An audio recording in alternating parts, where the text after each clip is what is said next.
काय म्हणणं आहे तुझं? माझं असं म्हणणं आहे की तू प्रेमाने बोला, अग्रेसिव्ह नको होऊस. हां बरोबर आहे तिचं, तू ॲग्रेसिव्ह नको हो. पण मी तुला प्रेमाने समजावलं ना की कोणाशीही ओरडून बोल. त्याला काय प्रेमाने बोलतात? हो मग मी तुला तेच सांगते की सगळ्यांशी थोडासा प्रेमाने वागायचं. थोडासा हळू करतो आवाज.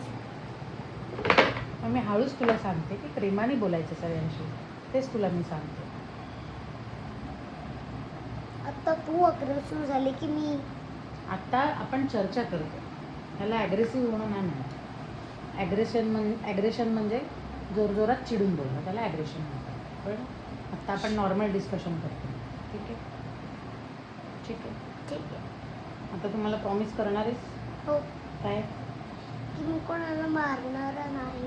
आणि हो. प्रेमाने बोलणार सगळ्यांशी. हां या 2 गोष्टी प्रॉमिस. हां. डन.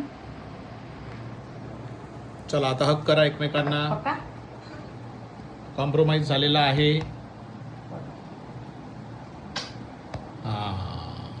आमची हिंदवी दीदी जी आहे आज थोडीशी ती ॲग्रेसिव्ह झाली होती, त्यामुळे तिला तिच्या मम्मीनी समजवलं आहे ॲग्रेसिव्ह व्हायचं नाही आणि त्यांच्यामध्ये कॉम्प्रोमाइज झालेला आहे. थोडीशी त्यांच्यामध्ये छोटीशी भांडणं झाली होती, पण आता त्यांच्यामध्ये पॅचअप झालेलं आहे.